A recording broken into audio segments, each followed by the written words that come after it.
दोस्तों नमस्कार, मैं अजय कुमार मौर्य आपका स्वागत करता हूं मैथ मनोरंजन की क्लास में। दोस्तों 28 नवंबर को परीक्षा आयोजित की गई थी। टीईटी शिक्षक पात्रता परीक्षा। परीक्षा तो आयोजित की गई लेकिन वो परीक्षा को रद्द कर दिया गया। मैं जानता हूं सभी मित्रों को बड़ा दुख हुआ होगा कि पेपर आप लोगों ने देखा ही, आप लोगों के बिल्कुल अनुकूल पेपर था। सभी लोग 100 से ऊपर ही जाते, 120 से ऊपर ही जाते। लेकिन चलिए, जो हो गया सो हो गया। अगले परीक्षा की तैयारी कीजिए। नया तारीख आ गया है, 26 दिसंबर को फिर से आयोजित की जाएगी टीटी की परीक्षा। और आप लोग अपनी पढ़ाई कंटिन्यू रखिए। पढ़ाई कंटिन्यू का मतलब यह है कि अब तक की तैयारी आपकी बेकार ना जाए। आप जो तैयारी किए हैं बस उसको रिवीजन करते रहिए। बहुत ही अच्छा, जैसे पेपर इस बार था ऐसे ही पेपर अगली बार रहेगा। मैं आज आपको जो आया हुआ था परीक्षा में, और लगभग इसी लेवल का पेपर, इसी स्तर का आएगा भी, हम आपको जो उसमें पेपर आए हुए थे मैथ के 300 प्रश्न आपको हल करके हम दिखाएंगे और बताएंगे। अपनी कन्फ्यूजन भी आप दूर कर लीजिए, और कहीं किसी प्रश्न में आप फंस रहे होते होंगे या हुए होंगे तो उसको भी क्लियर कर लीजिए। मान के चलिए कि इसी तरह का प्रश्न फिर अगली परीक्षा में आपसे पूछा जाएगा। तो एक प्रश्न था, उसमें दिया हुआ था दोस्तों 102.7 को अगर जो P/Q के रूप में लिखा जाए तो Q का न्यूनतम रूप व्यक्त करने के लिए Q का मान क्या होगा। दोस्तों यहाँ पर देखिए, ये पॉइंट लगा हुआ है। अगर जो हम इस पूरे को नंबर को लिखें तो 102 ना लिख करके 1007 है। 1007 को अगर जो हम 10 से भाग दें, 10 से भाग दे दें तो 102.7 हो जाएगा। यानी यहाँ पर हमारा अगर जो P ये है तो Q ये है। यानी यहाँ पर Q का मान हम 10 लिखेंगे। ये हमारे उसमें ऑब्जेक्शन में था, उसमें था ऑब्जेक्टिव टाइप जो थे उसमें, हमारे उसमें ऑप्शन में था भी। आप इसको सही माना भी होगा और यही सही है भी। अगला प्रश्न था कि 600 रुपये को 600 रुपया मूलधन दिया हुआ था। इसको मिटा देते हैं दोस्तों। मूलधन दिया हुआ था कि 600 रुपया मूलधन है। मूलधन 600 रुपया था, रुपया 600, और समय 4 वर्ष। समय 4 वर्ष था, और 4 वर्ष के बाद मिश्रधन जो हमारा मिलकर के बना, इनका मिश्रधन मिला था 720 रुपये। यानी 600 रुपये का 4 वर्ष में 720 रुपये हो जाता है। प्रश्न ये पूछा था कि अगर जो ब्याज की दर जो है 2% वृद्धि कर दी जाए, 2% बढ़ा दिया जाए तो हमारा मिश्रधन क्या होता। तो हम केवल 2% के हिसाब से इसको, आप चलिए 2% अगर जो बढ़ाया जाता है, चूंकि साधारण ब्याज है तो ब्याज का सूत्र क्या होता है, ब्याज का इसमें सीधा सूत्र लगाते हैं। ब्याज बराबर मूलधन यानी 600 गुणे दर, दर आपका 2% गुणे समय, समय है 4 वर्ष बटे 100। 1 0 2 0 1 0 2 0 2 0 कट गए, 6 दूनी 12 और 12 चौक 48, यानी 48 रुपये हमारे इसमें बढ़ जाते। तो हमारा जो नया मिश्रधन तैयार होता 620 और प्लस 48, और तैयार होता नहीं, तैयार हुआ तो 768 रुपये ये बन करके तैयार हो जाएगा यदि 2% ब्याज इसका बढ़ा दिया जाए तो। अगला प्रश्न था दोस्तों कि निम्न में सही नहीं है। सही नहीं है पर लगाना है, जो सही है उसे छोड़ देना है, जो सही है वही गलत है, जो गलत है वही सही है। यहाँ पर तो आपको बताना यह था कि जो पूछे गया था कि 2 पूर्णांकों का योग 1 पूर्णांक होता है, बिल्कुल फैक्ट है, ये सही है, ये गलत नहीं है, ये बिल्कुल सही है। 2 परमेय संख्याओं का योग 1 परमेय संख्या होती है, बिल्कुल सही है। 2 परमेय संख्याओं को जोड़ा जाए तो 1 परमेय संख्या होगी। फिर है 2 प्राकृतिक संख्याओं का योग 1 प्राकृतिक संख्या होती है, ये भी सही है। आप 2 प्राकृतिक, किन्हीं भी 2 प्राकृतिक संख्याओं को जोड़ेंगे तो उसका योग हमेशा प्राकृतिक संख्या ही आएगी। फिर दिया हुआ था 2 अपरमेय संख्या का योग 1 अपरमेय संख्या होती है, ये गलत है, क्योंकि 2 अपरमेय संख्याएं का को प्लस करने पर अपरमेय भी आ सकता है और परमेय भी आ सकता है। जैसे मान लिया हम एक अपरमेय संख्या लिखते हैं 5 यानी 5 माइनस √5, अगर जो इसको हम लिखते हैं और इसमें प्लस करते हैं √5, ये दोनों अपरमेय संख्या है, दोनों अपरमेय संख्या, और इसमें हम जब जोड़ते हैं तो ये प्लस है और ये माइनस से कट जाएगा, 5 आया, और 5 एक परमेय संख्या है। यानी 2 अपरमेय संख्याओं को हम जोड़ते हैं तो एक परमेय संख्या भी हमको मिल सकती है, अपरमेय संख्या भी मिल सकती है, ये फैक्ट है। फिर प्रश्न था कि कोई संख्या अपने 20% से 60 अधिक है, वो संख्या बताइए। दोस्तों कोई संख्या अगर जो इसमें, वैसे तो ऑप्शन देकर के इसको लगाया जा सकता है, लेकिन ऑप्शन ना हो, आपको मान रख के लगाना है, तभी आपको ये सवाल ज़्यादा से ज़्यादा 10 सेकंड का। मान लिया वो कोई धन यक्स है और यक्स का 20% आप निकालिए तो यक्स गुणे 20 बटे 100 है ना, 20 एकम 20 पंचे, यानी यक्स बटे 5 हुआ ये, यानी इसका 20% यक्स बटे 5 हुआ। और प्रश्न कहता है कि अपने से ये 20% यानी जो वो है उसका 20% 20% से 60 अधिक है। अब वो संख्या आप देख सकते हैं कि अगर जो मूलधन यानी मूल ये पूरी संख्या ये थी और इसमें से हम इसका 20% घटा दें, ये x/5 इसको घटा दें तो ये 60 है, क्योंकि इतना ही अधिक है वो। तो अब देखिए इसका एलसीएम लेंगे, 5x minus x/5 equal to 60 यानी 60, इसमें से इसमें यानी 4x बराबर इसका इधर गुणा हो जाएगा 300, तो x बराबर 300/4, 4 एक कम 4 से 28 तो 4 पंचे 20 यानी 75। वो संख्या 75 है। ये संख्या 75 है जो अपने 20% से 60 अधिक है। यानी इसका 20% तो 60 प्लस किया जाए तो ये संख्या आ जाती है। यानी आप इसमें इसका 20% निकालने के लिए 75 गुणे 20/100 यानी 20 एक कम 20 पंचे 100, 5 एक कम और 5 15 75 यानी ये 15 आया।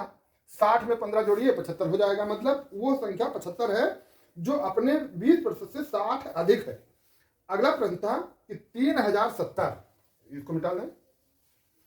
अगला प्रश्न था कि 3070 के सर्वाधिक निकट संख्या जो 17 से पूर्ण रूप से विभाजित हो जाए। 3070 जो 17 से पूर्ण रूप से विभाजित हो जाए। सबसे पहले कोई इसमें कुछ करना नहीं है, इसको खट से आप 17 से भाग दीजिए। 17 से भाग देंगे तो 17 एक कम 17, यहाँ बचा 13 और ये आ गया 37, 17 8 136 बचा 1। अब ये 0 यहाँ उतार लें, ये यहाँ 10, ठीक है। अब ये 10 हो गया, यानी या तो ये 10 ना हो और या तो इसमें 7 और ज्यादा हो। यानी वो संख्या हमारी हो सकती है या तो ये 10 3070 से कम हो, -10 यानी 3060 जो 17 से पूरी तरह विभाजित होगा, या फिर 3070 में आप ये 10 17 से 7 कम है तो इसमें 7 जोड़ दीजिए तो 3077। अब निकटतम की बात किया है तो 60 10 कदम दूर है, ये 7 कदम आगे है, तो निकटतम यही हो जाएगा कि 3077 वो संख्या 3077 है जो 17 से पूर्ण रूप से विभाजित हो जाएगा। अगला प्रश्न था दोस्तों, ये 5 नंबर का मान के चलते हैं क्योंकि वहां नंबरिंग चाहे जो रही हो, लेकिन यहाँ हम 5 नंबर का नाम चलते हैं। क्रय मूल्य एवं विक्रय मूल्य का अनुपात 5:4 है, तो हानि बताइए, हानि प्रतिशत। अगर जो ऐसा सवाल दिया है क्रय मूल्य और विक्रय मूल्य का अनुपात, क्रय मूल्य 5 है तो विक्रय मूल्य 4 है, यही अनुपात दिया हुआ है, यानी हानि है पक्का। बहुत कुछ ना करके बहुत सीधा सा, यानी 5:4 का है तो यानी 500 की वस्तु हम 400 में बेचते हैं। 500 की वस्तु हम एक क्रय किए और ये विक्रय किए, तो यानी 500 में हमको 100 रुपये का हानि हो गया। अब प्रतिशत हानि निकालने के लिए आप 100 यानी ये हानि जो लिखे हानि गुणे 100 और बटे क्रय मूल्य 500, ये कटा 5 एक कम और ये 20 यानी 20% का उससे हानि हुआ। हानि प्रतिशत 20% हानि हुआ इसकी। समझ में आ गया होगा। 20% बहुत सिंपली आराम से किया जा सकता है। अगला प्रश्न था किसी घन का विकर्ण 8√3 है, 8√3 है। घन का विकर्ण 8√3 है सेंटीमीटर है, 8√3 सेंटीमीटर है। उसका पृष्ठीय क्षेत्रफल बताइए।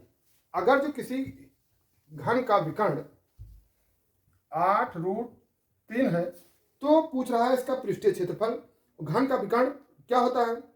घन का विकर्ण होता है घन का विकर्ण होता है भुजा स्क्वायर बराबर भुजा √3, भुजा गुणे √3। ये आपका दिया है 8√3 और ये बराबर है भुजा √3। √3 दोनों तरफ से कट जाएगा, यानी भुजा हुआ आपका 8। अब भुजा आपकी 8 सेंटीमीटर भुजा आ गई। अब आपको पृष्ठीय क्षेत्रफल निकालना है, तो घन का पृष्ठीय क्षेत्रफल होता है, घन का पृष्ठीय क्षेत्रफल बराबर होता है 6 गुणे भुजा स्क्वायर। तो ये बराबर हो गया 6 गुणे 8 का स्क्वायर, तो बराबर 6 गुणे 8 × 64, 8 का स्क्वायर 64। अब इसको गुणा कर लीजिए, 6 चौक 24 के 4 हासिल 2 और 6 छाक 36 और 2 38 सेंटीमीटर स्क्वायर, यानी 384 सेंटीमीटर स्क्वायर उस घन का ये हो जाएगा पृष्ठीय क्षेत्रफल। अगला प्रश्न था कि किसी एक वृत्त में 120 डिग्री के खंड का क्षेत्रफल 66/7 सेंटीमीटर स्क्वायर है, तो वृत्त का व्यास बताइए। तो वृत्त का क्षेत्रफल क्या होता है? वृत्त का क्षेत्रफल आप सभी लोग जानते हैं पाई r स्क्वायर, यही होता है वृत्त का क्षेत्रफल। और अगर पाई चार्ट के अनुसार लगाना है, चूंकि पूरे वृत्त तो 360 डिग्री का होता है, लेकिन हमको 120 डिग्री पर निकालना है तो 120 बटे 360 कर देंगे, क्योंकि जो हमको क्षेत्रफल दिया है यानी पाई आर स्क्वायर गुणे 120 बटे 360, ये तो हमारा भाई पूरे वृत्त का तो है नहीं, हमको 360 डिग्री का वो दिया हुआ है, और ये दिया है 66 बटे 7, है ना। तो ये 66 बटे 7 हमारा दिया हुआ है। यहाँ पर हम इसको पाई का मान भी रख सकते हैं, पाई का मान यानी आर स्क्वायर कर दें, आर स्क्वायर और पाई का मान गुणे 22 बटे 7 गुणे 120 बटे 360 और ये बराबर 66 बटे 7। अब हम आर स्क्वायर निकालें, आर स्क्वायर बराबर आर स्क्वायर जो इसके साथ आर के साथ गुणे में है वो इनके साथ भाग में चला जाएगा, जब संख्या पलटेगी तो भाग में हो जाएगा। तो यदि हम आर स्क्वायर निकालते हैं तो आर स्क्वायर क्या हो जाएगा 66 गुणे, अब ये बराबर यहां लगा हुआ है तो ये इधर जाएगा तो भाग होगा, गुणे 7 गुणे 360 और बटे आपका हो जाएगा 22 गुणे 7 और गुणे 120, क्योंकि ये 7 आएगा ना इधर, ये वाला 7 उधर इधर आ गया, ये वाला 7 इधर आ गया, ये 7 से 7 कटा, 22 एक कम, 22 3 66 और 120 यानी 0 0 कट गया, 12 3 36 3 आया और 3 त्रिका 9, ये आर स्क्वायर आया तो आर बराबर √9 बराबर 3 सेंटीमीटर, और ये आर मतलब त्रिज्या निकली है तो व्यास बराबर त्रिज्या का दूना 3 गुणे 2 बराबर 6 सेंटीमीटर, यानी उस वृत्त का व्यास 6 सेंटीमीटर होगा जिसका क्षेत्रफल 120 डिग्री का ये दिया हुआ है, उसका व्यास 6 सेंटीमीटर आएगा। फिर अगले प्रश्न की ओर चलते हैं दोस्तों। अगला प्रश्न आपका था किसी वर्ग के विकर्ण को दोगुना कर दिया जाए तो क्षेत्रफल क्या होगा।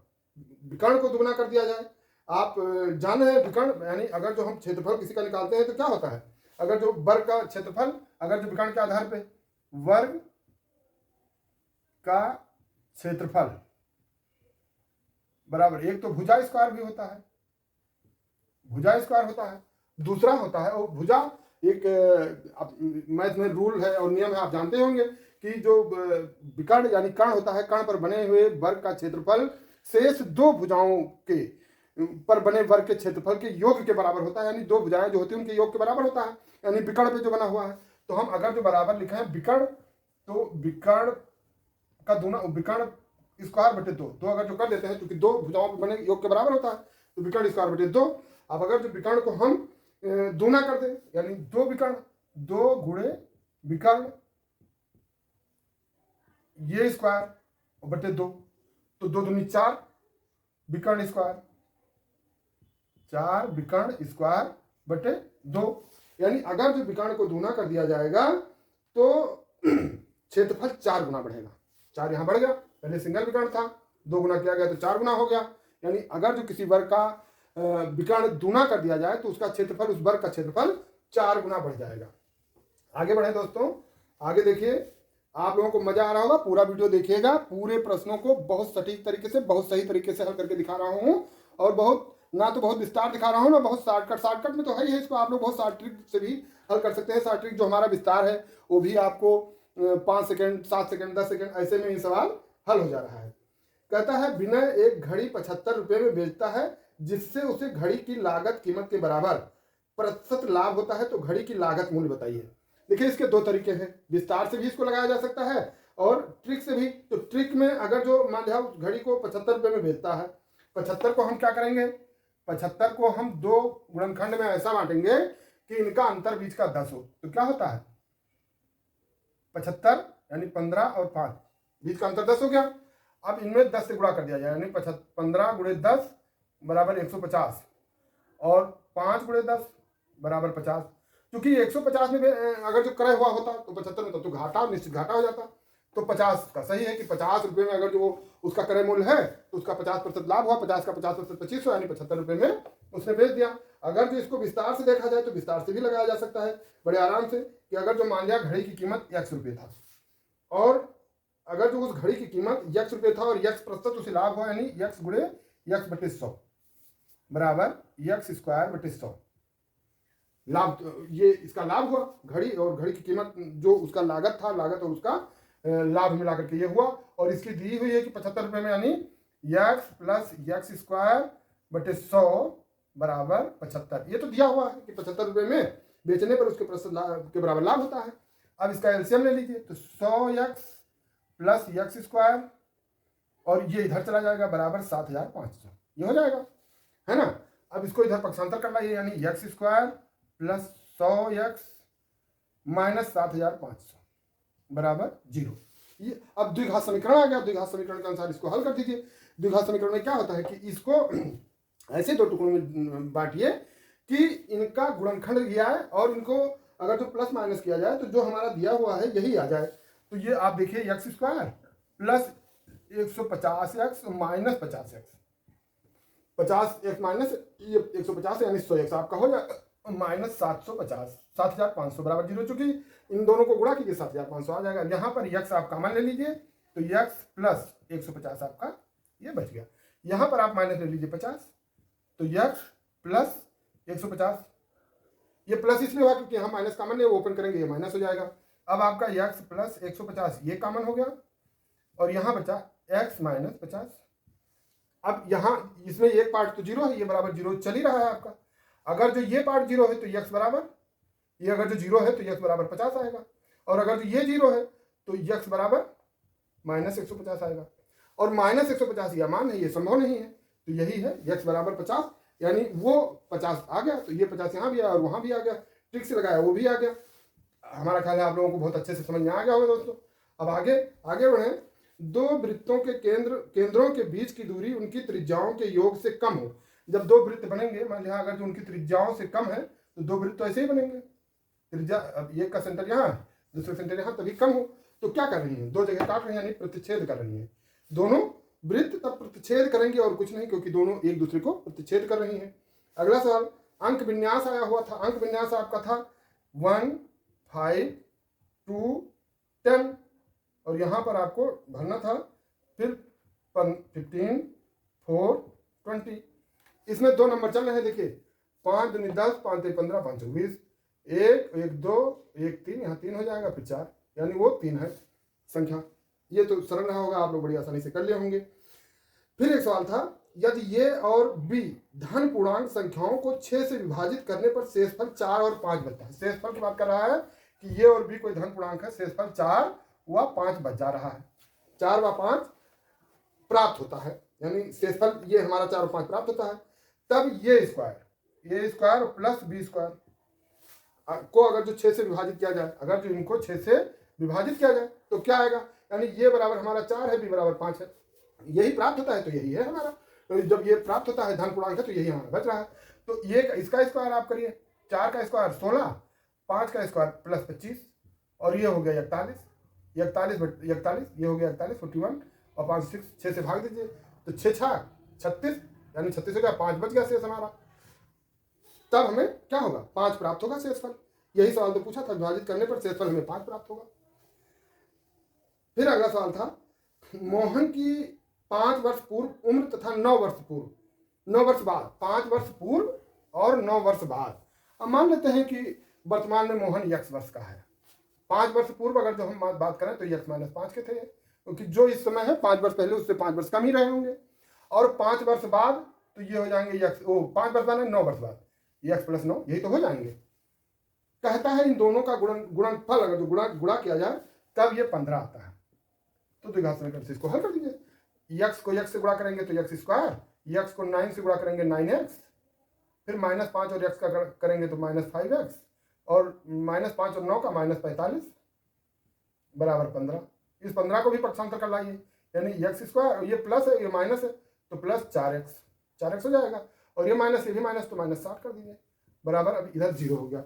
गुणनखंड के हिसाब इसको आपको लगाना है, तो गुणनखंड के हिसाब से आप इसको 2 फैक्टर ऐसे बनाइए जिनका गुणन 60 आ जाए और प्लस माइनस ही, तो x स्क्वायर आपका तो है ही है, और प्लस ये अगर जो हम गुणा करें 10 और 6 का, यानी 10x माइनस 6 है, 6 धन 60 और अंतर 4 आ गया, और -60 बराबर 0।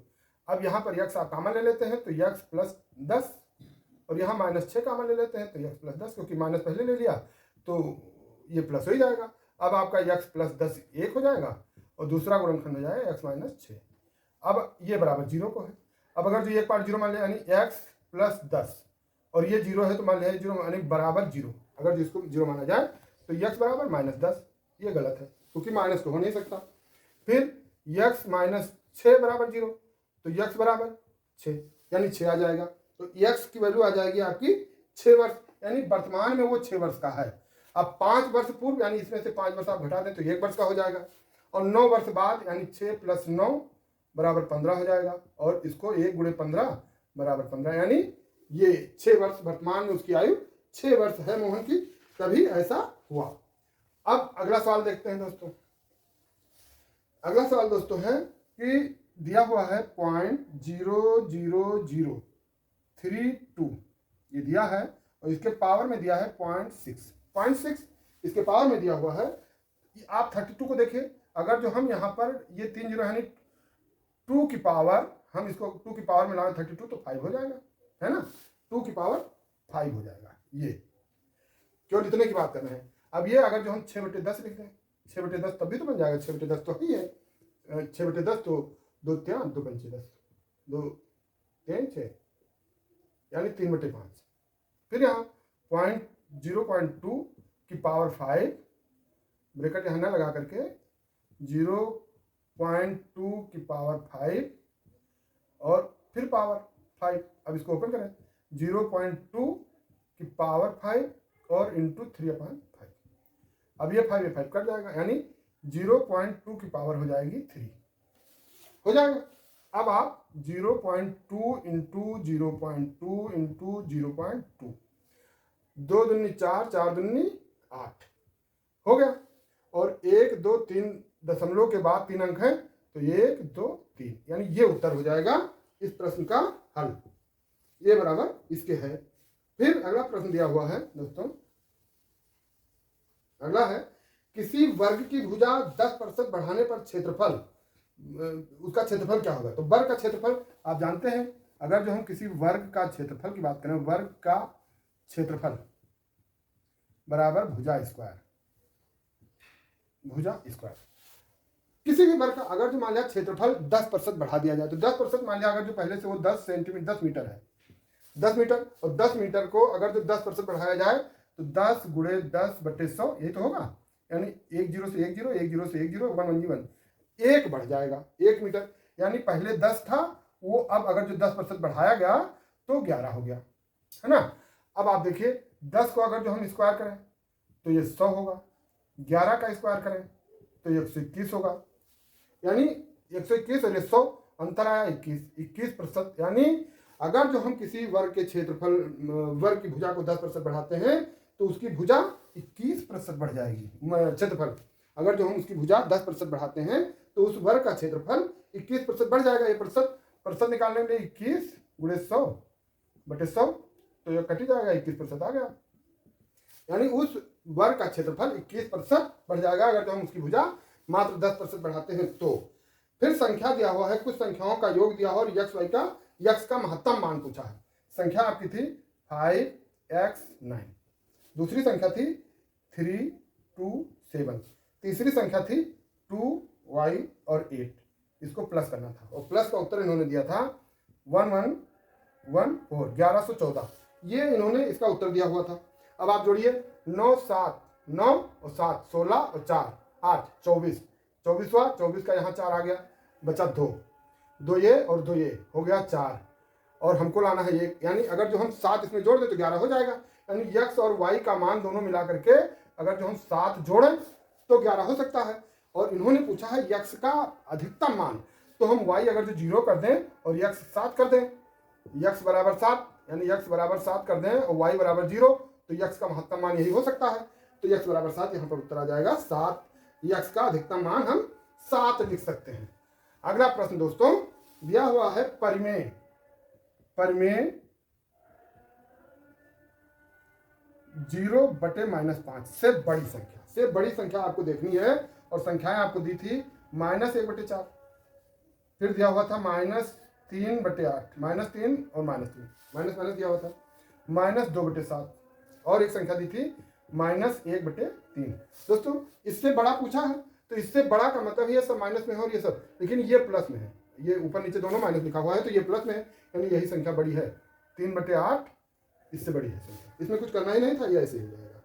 अगला प्रश्न था दोस्तों, दो संख्याओं का लघुत्तम समापवर्तक महत्तम समापवर्तक का गुणनफल, लघुत्तम समापवर्तक और महत्तम समापवर्तक का गुणनफल 336 है, 336 है और उनके बीच अंतर 10 है, तो वो संख्याएं बताइए। देखिए पहली बात तो ये होता है, अगर जो इसको नियम से लगाएं तो क्या होता है, महत्तम समापवर्तक गुणे लघुत्तम समापवर्तक बराबर पहली संख्या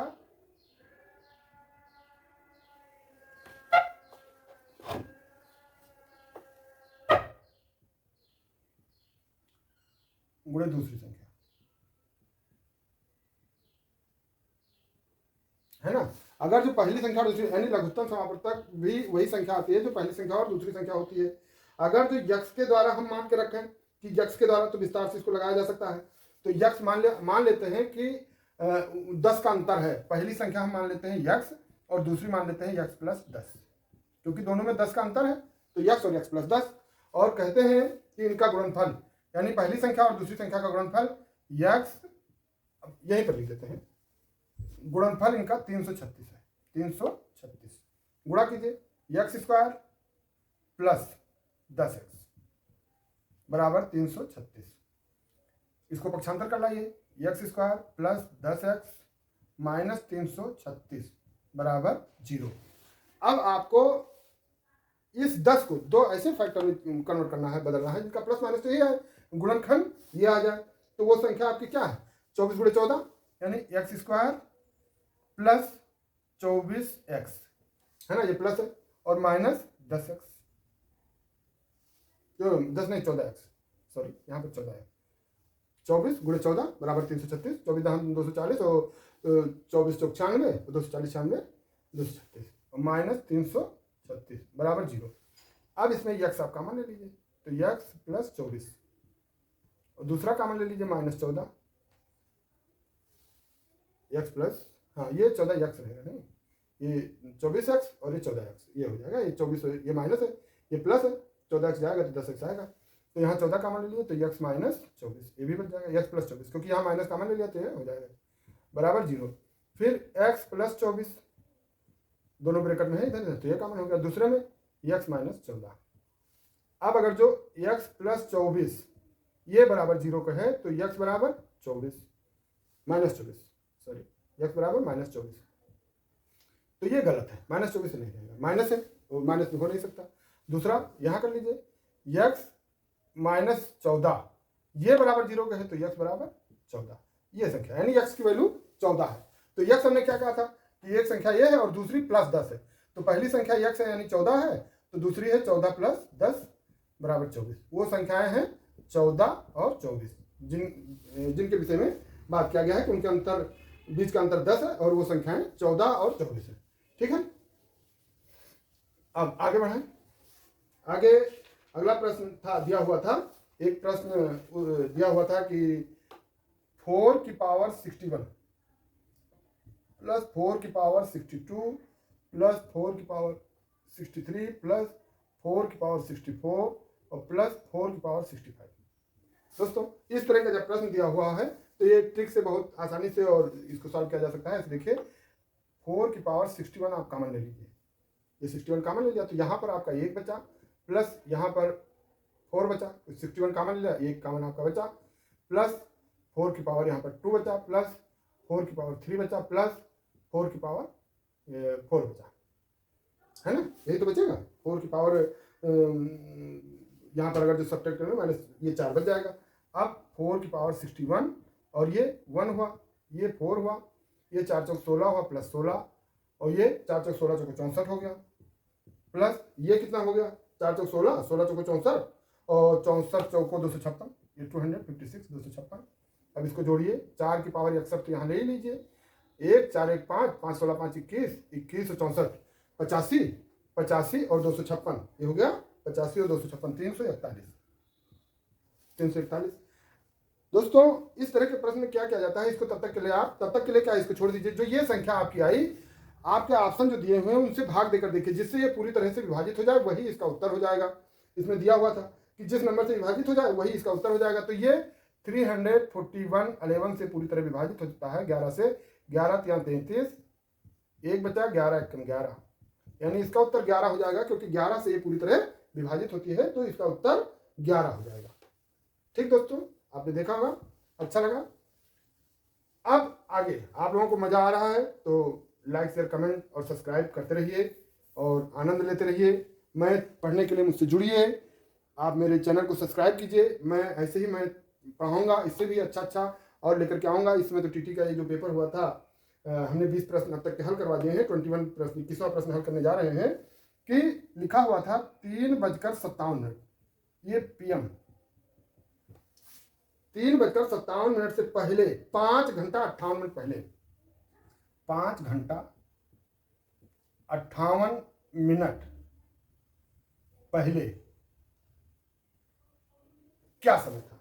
अगर तो ये देखा जाए पहले क्या समय था, 5 घंटा 58 मिनट। बहुत सीधा सा देहाती भाषा में आप देखिए, बिल्कुल ठाठ देहाती उत्तर प्रदेश वाली टेक्निक से लगाइए। 3 घंटा 57 मिनट दिया है, 5 घंटा 58 मिनट, इसको 6 घंटा, आप पहले 6 घंटा इसमें से माइनस करेंगे, 3 माइनस होगा और 3 और, यानी 9:57 वहां पर 9:57 बन जाएगा अगर जो 6 घंटा घटाया जाएगा तो। लेकिन 2 मिनट 6 घंटे में कम है, तो इसमें 2 मिनट प्लस कर दीजिए, यानी 9:62, और ये AM होगा क्योंकि 12 बजे से पहले की बात है, तो ये AM होगा। 9:59 मात्र माइक्रो सेकंड का प्रश्न रह गया। फिर एक पाई चार्ट का सवाल आया था आप लोगों में दोस्तों। पाई चार्ट में पाई बना हुआ चार्ट बना हुआ था और एक परिवार की कुल आय पूछी गई है कि कुल आय उसकी 35,000 है महीने की। एक परिवार की पूरी आय 35,000 रुपये है और उन्होंने पूछा है, प्रश्न में पूछा गया है कि ईंधन और भोजन पे कितना खर्चा हुआ। 35,000 पूरी आय है और ईंधन पे वो 10% खर्च करते हैं और भोजन पे 48% खर्च करते हैं, है ना। और ये दोनों हो गए 58%। 35,000 का 58% आप सीधा सीधा निकालिए, बाकी कुछ करने की जरूरत नहीं है। बटे 100, जो जीरो काट दीजिए, यानी 350 गुणे 58, इन दोनों का गुणा कीजिए और गुणा करने के बाद आपका आता है 20,300। भोजन और ईंधन पर खर्चा कुल रुपया 20,300। अगला प्रश्न चाहे आप रीजनिंग का मान लें या ऐसे ही मान लें, कहता है यदि 1 अप्रैल को दिन बुधवार है, 1 अप्रैल बुधवार है, प्रश्न कहता है 1 अप्रैल को बुधवार है, तो पूछ रहा है, और ये अधिवर्ष है, अधिवर्ष मतलब फरवरी 28 दिन की हो जाएगी, 29 दिन की, तो ये अधिवर्ष है। तो 3 वर्ष पश्चात 1 अप्रैल को ही 3 वर्ष पश्चात कौन सा दिन पड़ेगा? 3 वर्ष पश्चात यानी हर वर्ष में 1 दिन आगे बढ़ा दीजिए। तो बुधवार के बाद यानी अगला दिन गुरुवार, एक बार जोड़ा तो गुरुवार, दूसरा वर्ष जोड़ा शुक्रवार, और तीसरा जोड़ा है शनिवार बन जाएगा, यानी 3 वर्ष पश्चात शनिवार पड़ेगा। ठीक, आप लोगों को मजा आ रहा है तो प्लीज मेरे चैनल को लाइक शेयर कमेंट और सब्सक्राइब करते रहिएगा।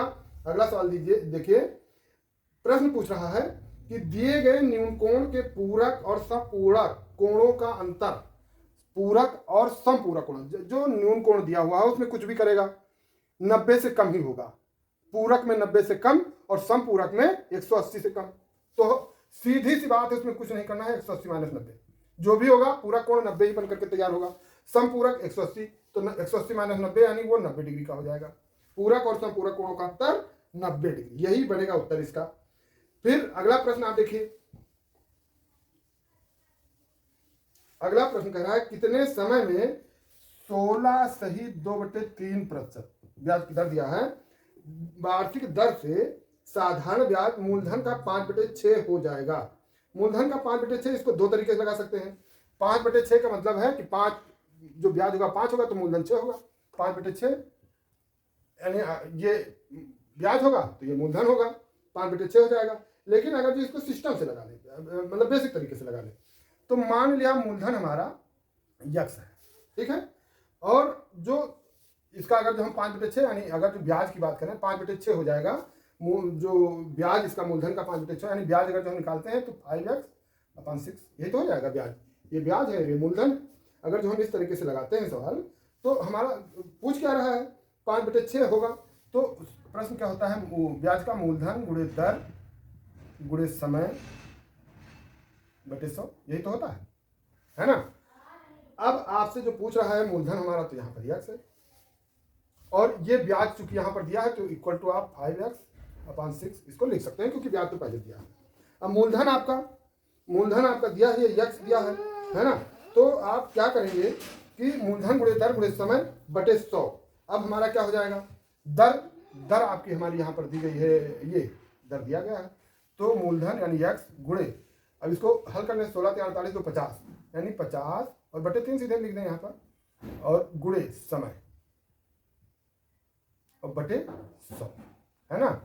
50 से कम 50 दूनी ये 2 हो गया, यानी यक्स गुणे समय हमारा ऊपर बचा, यक्स गुणे समय बटे 3 दूनी 6, और ये बराबर है 5x/6 के। तो समय बराबर अगर हम समय की गणना करें तो क्या हो जाएगा, उल्ट दें, इसको यहाँ पक्षांतर करें, इसका ऊपर गुणा हो जाएगा, इसका नीचे हो जाएगा, यानी समय बराबर 5x गुणे 6 और बटे यक्स गुणे 6। तो यक्स बराबर 0 हो जाएगा समय। तो यक्स से यक्स कट गया, 6 से 6 कट गया, यानी 5 वर्ष आ जाएगा, यानी इसका उत्तर 5 वर्ष होगा। 5 वर्ष बाद ये ऐसा हो जाएगा। अगला प्रश्न इसमें डालते हैं,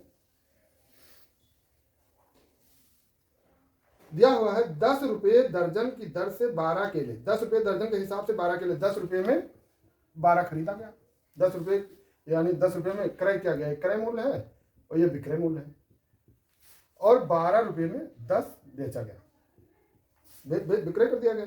अब आपको बताना है कि लाभ प्रतिशत, इसका ट्रिक भी है, और हम पहले आपको विस्तार से, मान लिया 10 रुपये में 12 खरीदा गया, तो अगर जो हम एक केला का दाम देखें तो एक केला हमारा कितना हो जाएगा, 10 रुपये में 12, तो एक केला 10/12, 10 रुपये में 12 है तो एक केला 10 रुपये में 12, और ये बराबर हमारा 5/6 हो गया। और बेचता है 12 रुपये में 10, तो बेचता कितना है, अगर तो एक केले की बात करें 12 रुपये में 10 बेचता है, तो एक की बात करें तो 12/10, यानी ये हो गया 6/5, ये 6/5 हो गया, और ये 5/6 हो गया।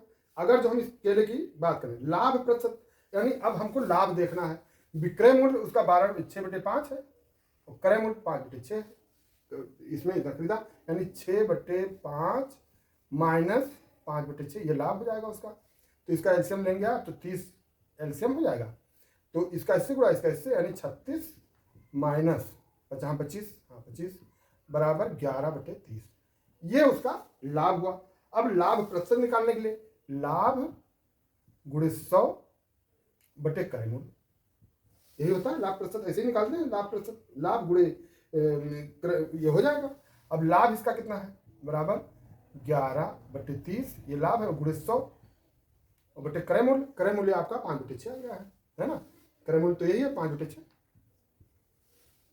सीधा गुणा कर लीजिए 5/6, अगर जो ऐसा है मान लिया तो या ऐसे कर दीजिए, इस 100 को गुणा कीजिए, यानी 1100/30 और गुणे कर दीजिए 6/5, उल्टा कर दीजिए भाग में, तो ये 0 और ये 0 कट गया, 3 अक्कम 3 दूनी 6, ठीक है, 5 अक्कम और 5 दूनी 10 और 5 दूनी 10, यानी 22/2 बराबर 44%, ये 44% आ गया। लेकिन इसको आप ट्रिक से भी लगा सकते हैं, जब इस तरह का प्रश्न आए तो इसका गुणा कीजिए और इसका, यानी 10 100, ये 100 और लागत हो गई 12 बढ़े 144, यहाँ पर 44, 144 माइनस 100 बराबर 44, ये 44% आ गया। ये सेकंड का सवाल है, ये मान विस्तार से हमने कहा आप लोग विस्तार से समझ जाएं, जिससे डाउट ना रहे कि हाँ ये संभव है असंभव है, कि ऐसे ही बता दिया सर ने। तो आप इसको देख लीजिए, जो आपको समझ में आए, दोनों हमारा ख्याल दोनों बेहतर है, अच्छे तरीके से समझ गए होंगे। फिर कहता है किसी संख्या का 30% उस संख्या के 3/4 से 63 कम है। अगर जो 30% हम मान लेते हैं वो संख्या हमारी कोई एक संख्या, आप मान लीजिए यक्स है, वो संख्या हमारी यक्स है, तो यक्स का 30% 30x/100 ये होगा, ये कट गया, यानी 3x/10, ये हमारी 30% उस संख्या का हो गया।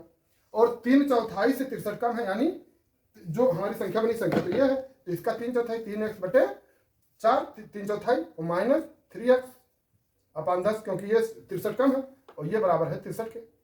देख लीजिए, इसका आप एलसीएम लोगे तो 20 आएगा, और 20 आएगा तो इसका 5 गुना तो 15x और माइनस इसका 2 गुना यानी 6x बराबर 9x, 15 में 6 गया 9x/20, और ये बराबर 63, 9x बराबर 63, तो x बराबर 63 × 20/9, 9 एकम 9 सत्ते 63 7 दूनी 14 140, यानी वो नंबर 140 है।